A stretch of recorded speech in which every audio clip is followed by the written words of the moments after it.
Hey guys, and welcome back to my YouTube channel. Child, it has been, sometimes you just need to just breathe in and just be with what's happening. Things are happening for me right now and it's really fucking insane. Like, there's a lot going on in my life and I just wanted to update you on a few things just because some things have been on my mind. Particularly gay dating and gay, I guess, just how gay men sort of talk to each other and react to each other on these apps, child. Y'all are so damn mean. Why are y'all so mean? I'm just trying to holler for $1. Not $1, but I'm trying to holler at you. And you just over here acting mean or racist. Racist. Probably that. Then I want to talk about, just sort of update you on, actually, I'm going to update you on what's been going on in my life first. And I'm going to also talk about what has been going on with my neighbor, child. It is wild. I don't even know what to do, honestly. And apparently neither does my landlord, because they act like they don't even care. They don't care. And it's just like, why am I paying $3,200 a month for y'all just to not care about me? All right, so with that being said, I'm gonna hop right into just what is going on with my life lately. It has been quite busy. A few of you may have heard me say that I've kind of started a new role and sort of pivoted in my career. I used to do social media management, and for the past 2 years, I've been doing that all on my own. Like, I've been finding clients, scouting clients, getting the clients, working with the clients, billing the clients, producing the clients' work, everything. And I have to tell you, it's been rewarding and great, and I've worked with some really awesome people, and it's really been cool to just sort of dip my hand in a lot of different ponds, not just one. But I have to tell you, like, I am the type of person that gets burned out when I have to do a lot for just a little. And I'll explain that. So when you are, doing client work and you are sourcing the clients and, developing the clients and continuing the relationship with those clients, that's like 5 jobs. It's a lot of work. And you will become burned out, I guess, when you're constantly having to source for clients. And of course, you always have to be on it and be looking ahead, because you never know what a client will do. I've had clients pull out of deals. I've had clients go sour or clients go crazy. Like, there was an instance this January when a client literally lost her mind on me. And I had to pivot and find other work. So I say all that to say, it can be exhausting and emotionally and mentally draining. Like, people love to say, like, oh, entrepreneurship is so fun and fabulous and romanticize it. Bitch, entrepreneurship is not for the motherfucking weak, okay? Like, you cannot do this job and you cannot be an entrepreneur if you are weak. You can't do it if you don't know how to disassociate. You just simply can't do it. It's just not gonna work for you. Because there's a lot of times when clients will try you. They will try you, okay? And you just gotta keep it moving because you have other clients that are waiting for you. So I'm sort of pivoting away from that sort of client work where I'm managing social media profiles and stuff like that, because it's also kind of not as cost effective or lucrative for me anymore. I can make more money elsewhere doing other things, in other words. So that leads me to what I've been kind of up to now, where I'm more on the management side, the talent management side, which I've never done, y'all. Like, managing influencers and getting them deals, and managing those relationships with agencies that are hiring for influencers and content creators. Because y'all, believe it or not, we are in a content creator economy. People are making millions of dollars, billions of dollars from right here on YouTube. So I say that to say too, if you are on your content creator journey and found your way to this video, the money is out there. You just need to start picking up that camera. You can literally use the phone that you have or the iPad and just talk. That's all you need to start doing in order to get invested in the creator economy. It's a small investment that can turn into your full-time job. I'm literally, I would say in the last few weeks, I started doing this. I have probably closed or became with deals in the amount of 100K already. And I get a percentage of that. That's how I work with that particular situation. But yeah, it's been going great. I have a pretty decent roster that I'm working on building. So let me know if you have any creator friends or you have favorite creators that you love. Comment below what those are. I would love to take a look at their stuff.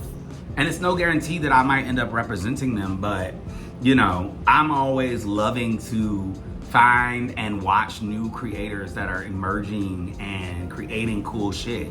So please drop them in the comments. And if you have any influencer tips, questions, drop those in the comments too. Because at the end of the day, my job is also to help build up relationships with my job is also to help build communities within these particular influencers, right? So for example, one of my girls is Call Me Candace, and I'll link her stuff in the description. She's awesome. But I'm also working with her on building up her brand and building up her community. So it's also that part of the equation as well. It's not just getting money and getting deals. It's about building communities. And I love doing that. Like I love figuring out what someone's brand is and then working with them or that person to elevate that or bring that to the next level and bring in more people. Because the more people you have, the more joy you have doing with what you're doing. So that's been going great. I've also been interviewing for a very important job. Hopefully I'll know more on that soon. I am low-key freaking out about it, but it's been going really well. It's actually hopefully winding down. So I should hopefully be able to talk about that soon. But yeah, other than that, things have been also a little crazy here at my apartment. So I'll talk about my neighbor situation and then I'm gonna go into the other thing that I talked about beginning of the video about gay dating and just what's been going on in my life with that and hookup culture and all of that. So I'm a firm believer in minding my own business. When I live somewhere, I don't typically have relationships with my neighbors. I just think I live here. I don't really want to be bothered. I don't want you to bother me. I don't want to bother you. I'm kind of like that. We're just here. I don't feel like we need to be hanging out all the time. Because I've had those sort of relationships with neighbors and sometimes they've gone crazy. And that's fine. But I have bad experiences and I typically try to keep that separate. But this time around, I have became more friendly with some people in my building and they're fine. But child, the guy above me, he has been losing his mind. And this is peak New York City living, y'all. He has been going crazy. And it's been kind of, I guess, developing over time. He has been screaming at people. I didn't know he was doing all this till just recently, till he started doing it to me. Because I was sitting outside on my terrace on Sunday a week ago, and he started yelling some obscenities and whatever. I don't even know what he was saying, child. I couldn't make it out. It was just gibberish. Because I think he is using things. There's definitely some substance abuse happening. And it's really sad, y'all. I don't like to bring this up and make light of it. because I'm not doing that at all. And I'll explain like the help situation involved in the thing as well. I'm gonna explain all that. But yeah, he started recording me. And that's the thing he's been doing with people.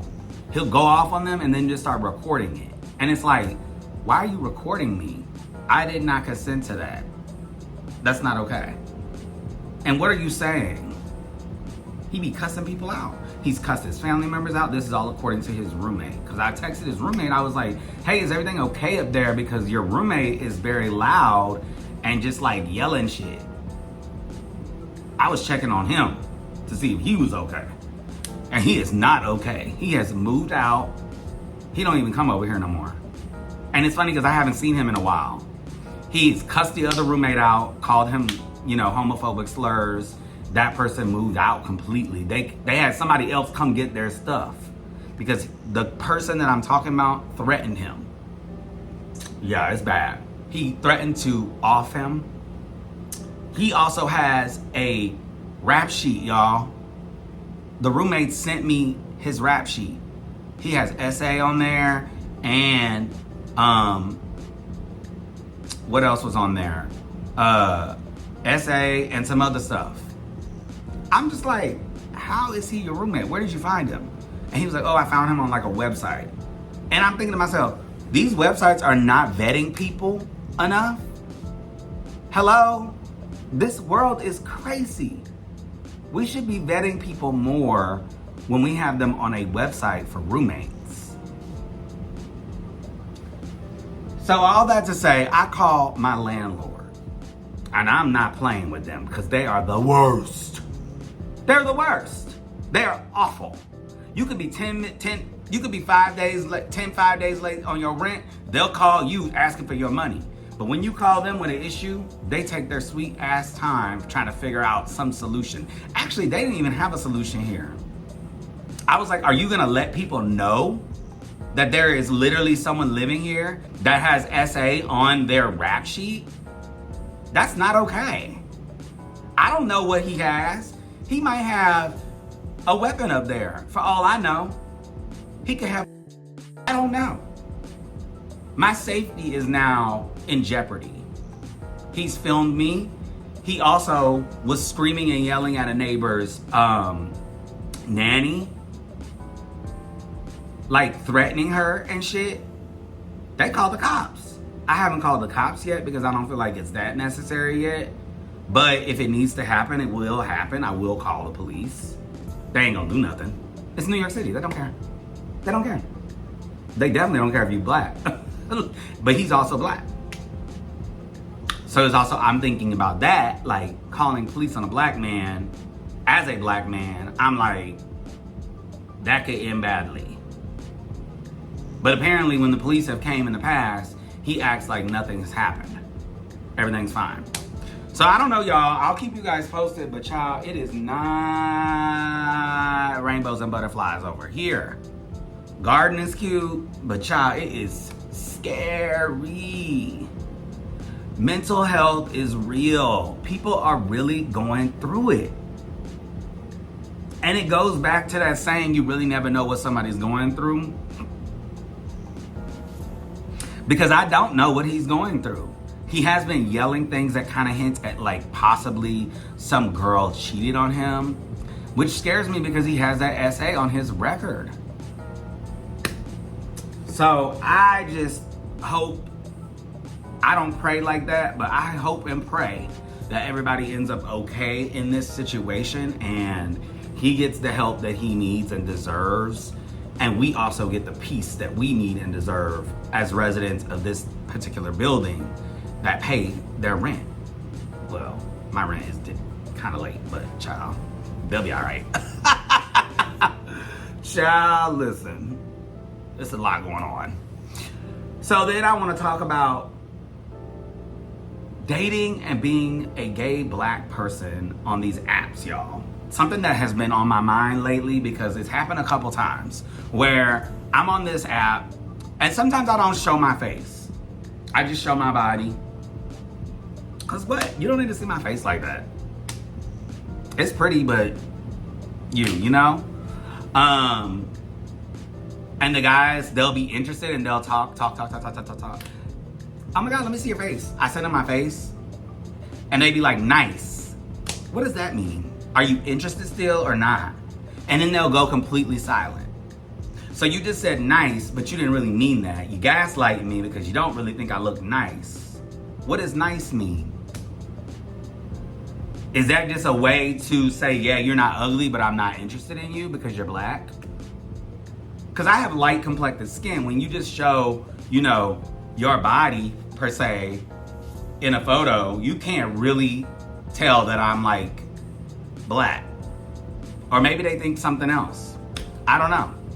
But either way, it's a lot of racism on them dating apps. So I'm like, especially with white people talking to you on those dating apps, being a black person, I find that they are the most racist on those dating apps. In bigger cities, especially. In LA, it happened as well. I don't know, it's freaking weird. It's so weird, and they'll be the ones that hit you up first. So it's like, you think my body looks great, but me being black, you're not into it anymore. What changed? Like, what changed? So, it's just funny to be on those apps, man. It's so funny. I've thought about getting rid of them, but I'm doing this thing where I'm dating and being on those apps very absent-mindedly. Like, I try to do that to disassociate myself from it so I don't get hurt. Because if you consistently feel that rejection and if you feel that pain and like that sort of racism, then you're gonna be fucked up. So you have to disassociate it. Just file it away in a cabinet and talk to your therapist about it. Because at the end of the day, if you consistently take in all of that hatred and rejection, then it's gonna fuck you up. So if you are on those apps and experiencing that, I recommend practicing that disassociation tactic that I use that all the time. In a lot of things. I talked about it earlier with client stuff. I use that in a lot of things because I feel like it's listen, it ain't that healthy, but it works. I'm a child of divorce and it has come in handy in more ways than one. So I'm gonna consistently keep doing that because that seems to work for me. If it doesn't work for you, then don't do that. So I'm gonna close out this video by saying that I really appreciate all of the love on my channel, on my videos, but make sure you do a favor to me. If you made it all the way to the end of this video and you liked what you saw, hit the like button. When you hit that like button, it's free. I didn't charge you to do that. And basically what that does is tells the algorithm that you like my content. And then YouTube will send this video out to more people. So, thank you so much for watching and make sure you subscribe and turn on those notifications so you don't miss the next video. And thank you so much for watching. I'll see you. That's right. I'll see you on the next one. Ta-ta. Enjoy the spring, darling. It's here.